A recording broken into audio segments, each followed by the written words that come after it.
On November 8, 2009, a climate change conference was held in Washington, D.C., the capital of the United States, to bring attention to the quickest and most effective solution to global warming, the organic vegan diet.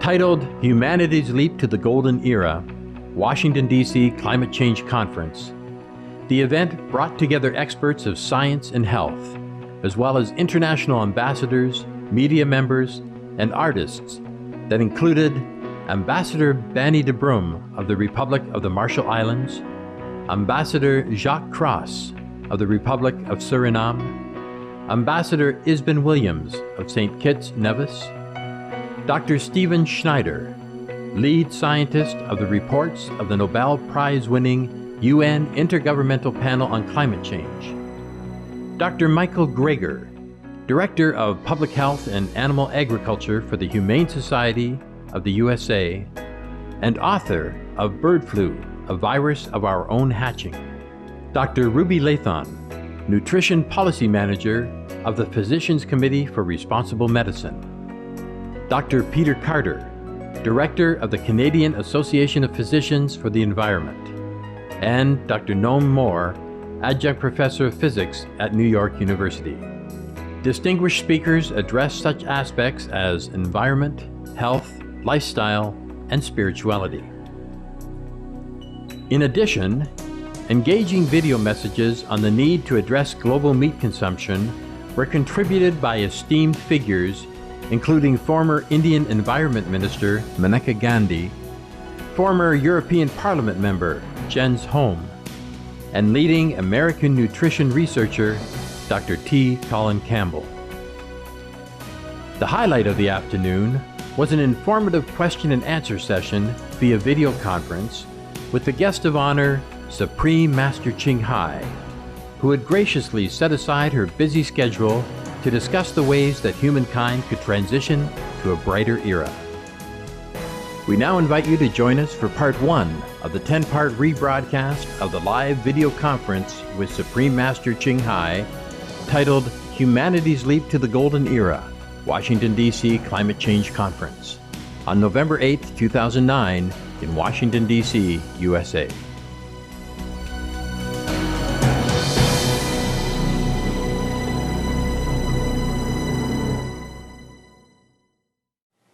Hello, everyone. Welcome to Humanity's Leap to the Golden Era, Washington, D.C. Climate Change Conference.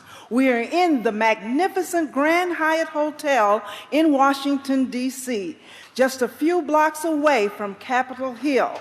We are so glad that you can join us here where it's autumn, a time of abundance and magnificent fall colors.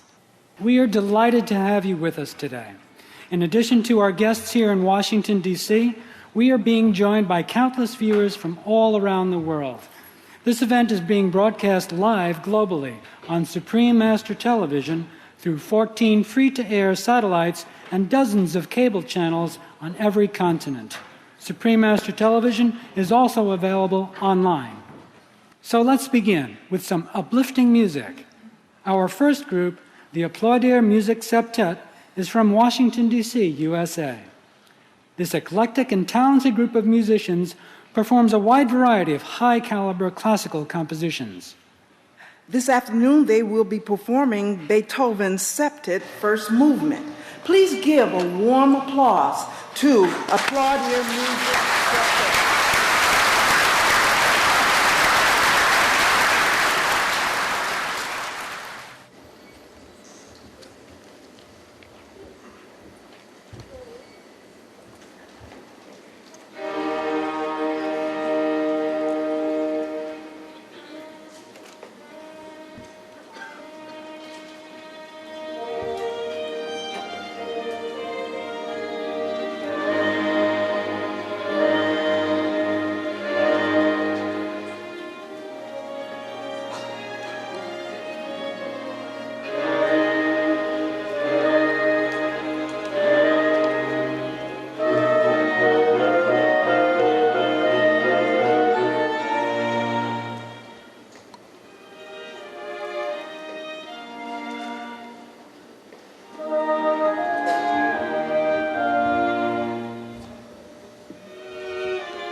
you, Applaudier Music Septet. Wow, I feel energized already. This group, which consists of people from several different nationalities, reminds me of the United States. You know, this generous and noble country is a veritable symbol of freedom and opportunity. Called the land of the free and the home of the brave, the United States of America has willingly opened its doors to people from every culture, language, religion, and status. Yes, it is a nation of many notable accomplishments. Let's have a look at some of them in the following video.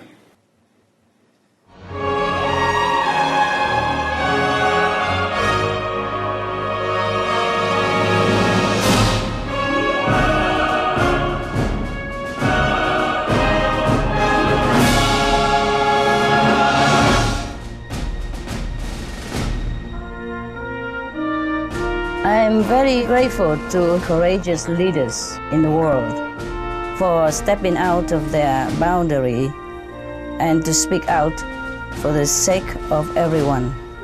Even if the public do not appreciate their goodwill, heaven will take note.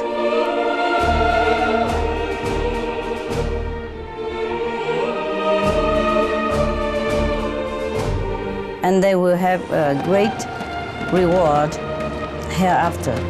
It is, of course, very difficult to be in the position of authority. To be a leader is to be endowed with bravery, compassion, and nobility. That's why you are a leader.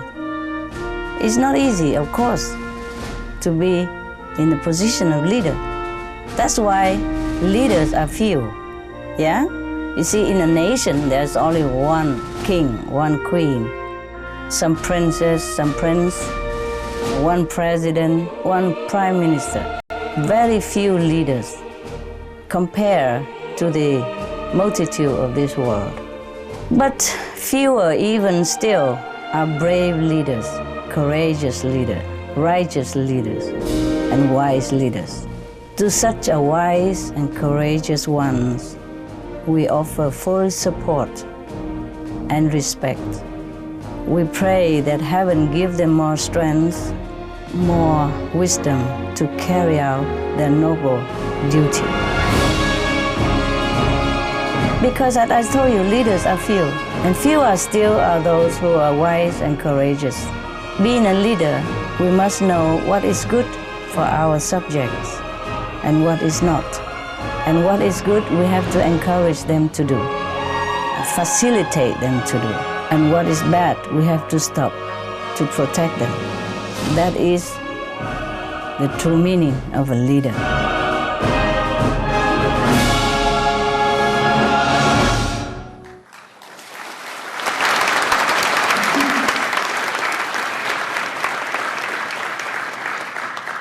May heaven continue to bless the United States and all nations of the world. Here in prestigious and historical Washington, D.C., we have many distinguished guests who have graced us with their presence this afternoon. We would like to introduce some of them to you. Please join us in welcoming Ambassador de Brum from the Marshall Islands.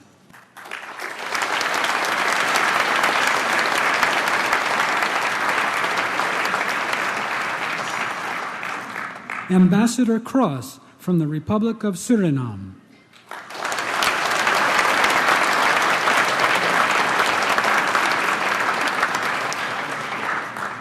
And Ambassador Williams from St. Kitts and Nevis.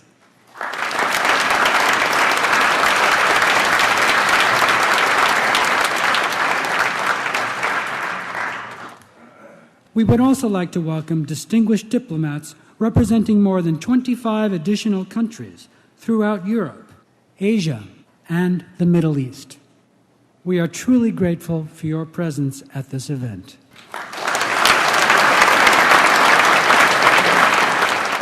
Although he could not be here today, we received a personal greeting from another distinguished person, the UN Secretary General, Mr. Ban Ki-moon.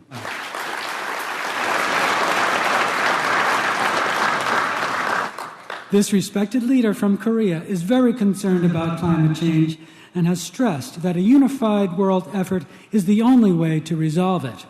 He sent the following message, quote, "To Master and all in attendance and viewers, with thanks for your kind understanding and our best wishes for a successful event," unquote. We thank Mr. Ban Ki-moon and all other leaders of the United Nations who are working so diligently to halt global warming. Now let's find out more about the current climate change situation by watching the following video.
Pictures are worth 1,000 words.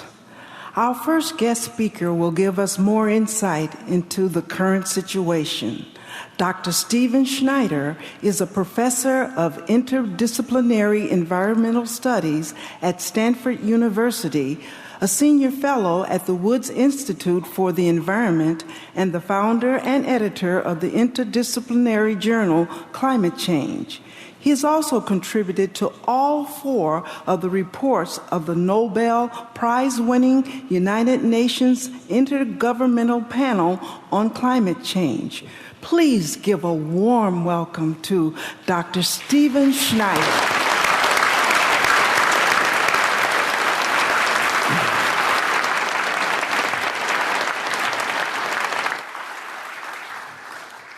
Thank you, all of you, for coming. It's my task today to try in a short time to sketch out a large number of aspects of the climate change issue. And let me begin by saying, before we try to figure out how to fix it, we got to make sure something's broken. I'm asked all the time, whether talking to Congress or members of Parliament or ministers or media, and also just talking to plain folks, well, is the science of global warming settled? Very standard question. And I always like to try it out on my audiences and see where they are so we know where we're going to be. I was in New Zealand a couple of weeks ago and asked them, and maybe 70% of people, when I said, not every detail, but the basic ideas, raised their hands. And I tried it in Oklahoma, and maybe only 7% raised their hands. And I had same information. So people have different perceptions. So with this group, how many here think that the science of global warming is largely a settled and well understood affair? Okay, a fair number. And the reason for that is whenever we're talking about a complex issue like climate change, or where you're talking about health care or delivery of services for sustainable development, there is no single answer. There's a large number of possibilities. And in climate system science, there are components that are well established, where we really do have settled science. What real scientists do is they separate out into multi-possible outcomes, a wide range of possibilities, and then we assign confidence to these. So what we do is called risk analysis. What can happen multiplied times the probability? That's a scientist's job. Whether or not you want to take those risks with the planetary life support system, and whether you care more about protecting sustainability, you care more about protecting short-term return on investment. So with that frame, let me move quickly through the program and try to show you some examples of well-established science. So in the first slide, it points out that the Intergovernmental Panel on Climate Change, which is a group of hundreds of scientists from around the world, which writes reports, and these reports get reviewed by literally thousands of reviewers, and every one of those comments has to be justified, and I've been a lead author in this 4 times. So what has the IPCC concluded? Well, they said that the Earth's warmed up 0.75 C, 1.4 Fahrenheit, since 1850. This is not speculative. This is established beyond doubt. And that's consistent not just with the thermometers of the world, but the rising sea levels as the oceans warm, the melting glaciers, and the fact that plants are blooming earlier a couple of weeks in the spring, those that are changing, and that birds come back on migration. There's a large round of evidence. The rate of increase, according to our theory, should increase with time. That has also happened. And that doesn't prove it, but that's strong circumstantial evidence, and humans are part of the story. And IPCC concluded, based on that and other things that we call fingerprints, that human activity is responsible for most of the warming since the 1970s. This is evidence. Somebody said to me at a talk the other day, I don't believe in global warming. So I simply said, well, do you believe in evidence? Yes. I said, do you believe in the preponderance of evidence? I mean, half of American prudence is based upon civil trials where the standard of evidence is preponderance, meaning more than even. The vast preponderance is determined by those people who actually do the research, is that it's warming, and that humans are responsible for most of the last 50 years when we use the atmosphere as a free sewer to dump our tailpipe and smokestack wastes, or the emissions that come from land clearing. That is very well established. What else do we know? Well, it's not just the science part itself, it's also what it means. That 0.75 degrees C was predicted literally 30 years ago, and I have a new book out called Science as a Contact Sport just this week, and I tell the story about how 30 years ago this issue was discussed in many hearings. I first testified to then Congressman Albert Gore Jr.'s hearing in 1981 during the Reagan administration on these issues. Nobody can say we didn't know. We knew very well 35 years ago in almost the same terms of the debate now. And what the book is about is why we failed to accomplish the mission. In any case, one of the predictions was there would be longer and warmer summers. That's a prescription for increased forest fires. There's been about a factor of 4 to 5 increase in forest fires in the U.S. West.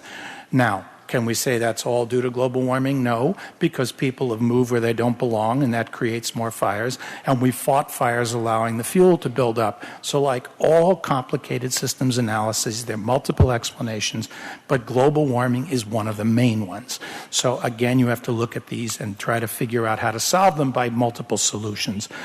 Greenland and the Arctic are melting, as we saw in the video, faster than predicted.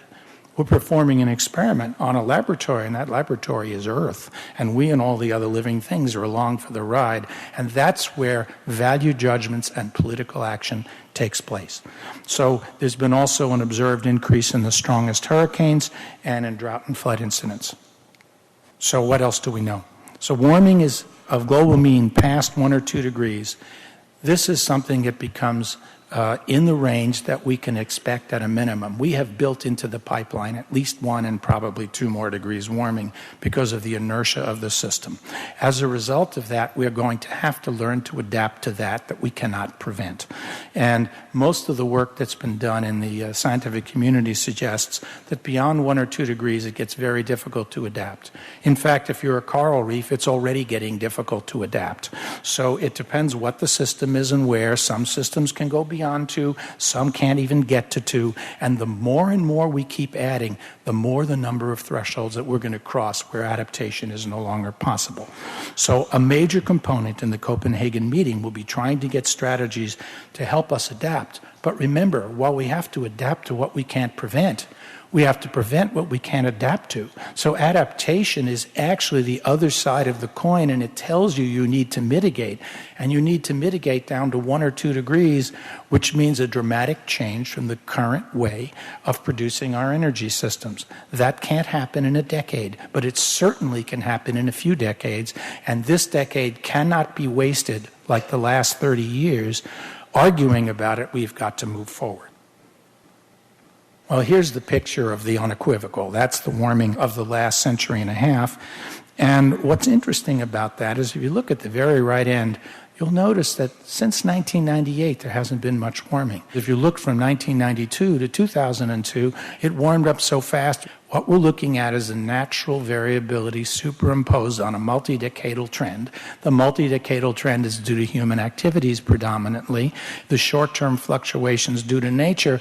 The biggest problem is the tipping points. How many degrees warming before the meltwater in Greenland that goes down will lead to the point that it actually moves toward an irreversible, can't stop it melt with something like 4 to 5 meters of sea level rise?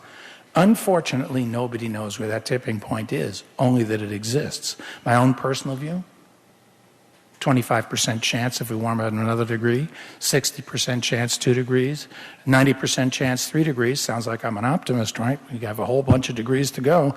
I wouldn't rule that at 1 to 5%. It's already too late. So are we crazy? We're talking about the planetary life support system, and there are people who want to be 95% certain before acting on the grounds that it isn't proved.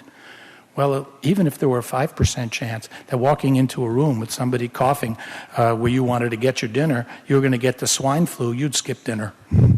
We hedge all the time on low probability outcomes when they're highly consequential, and it's a false frame to say that it isn't proved because every single detail is not in.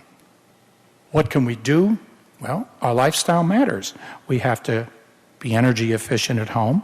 We have to make certain we're good consumers of products, that we read the labels, that we buy the Energy Star, that we try to get the hybrid and the plug-in cars. We use less imported foodstuffs. And for me personally, I've also reduced my meat consumption. I've lost weight and feel much better.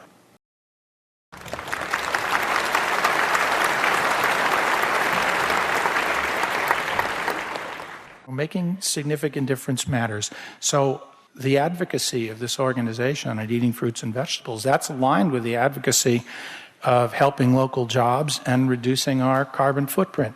So if you can solve more than one problem at once, well, those that get high priority.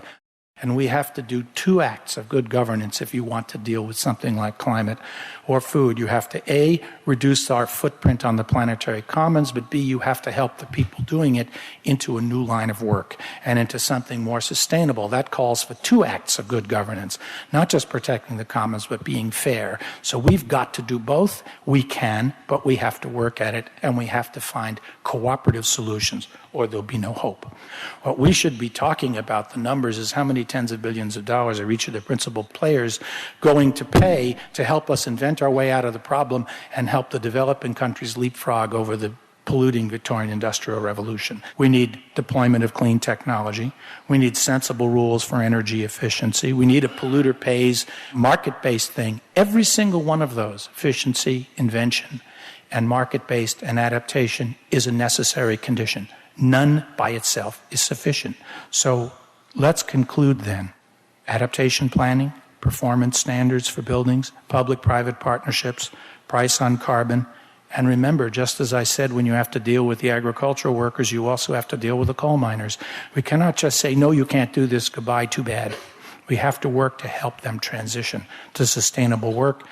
The bottom line, this is not just about us. This is our legacy to our children, grandchildren, and all the other living things on this earth. Remember, the plants and animals and our children had very little to do with creating this problem. We created it. We have to teach them to solve the problem well. They have to join with us to do it, and we have to ask them, what do they want? A legacy of wealth and infrastructure, or a legacy of biotic impoverishment, reduced diversity in culture and nature just to be richer? I'll bet, from what the students I've met, they're much less interested in being mega wealthy than they are in having a planet that works. Thank you very much.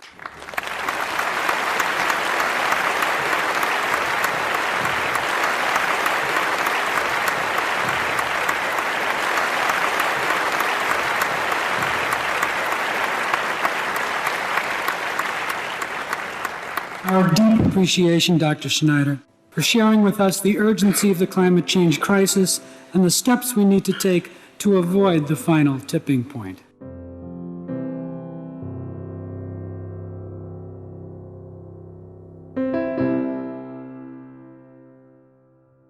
Well, so a nice review of the scientific results of studies, and I thought that was very good. I think we have to save the habitat and get to a sustainable lifestyle, and I think all human beings have a duty to fellow human beings and to our habitat and to other species. And I think the idea of not being cruel and exploitative, I mean, I share those kind of values.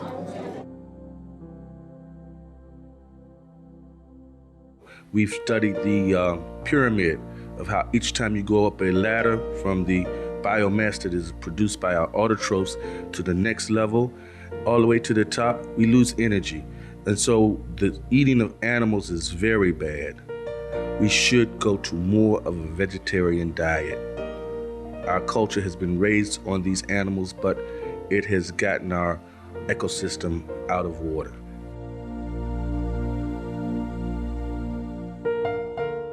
Thank you for your eco-friendly presence for today's episode of Words of Wisdom. Please join us again tomorrow for part 2 of Humanity's Leap to the Golden Era, Washington, D.C. Climate Change Conference. Music and poetry is coming up next, right after Noteworthy News.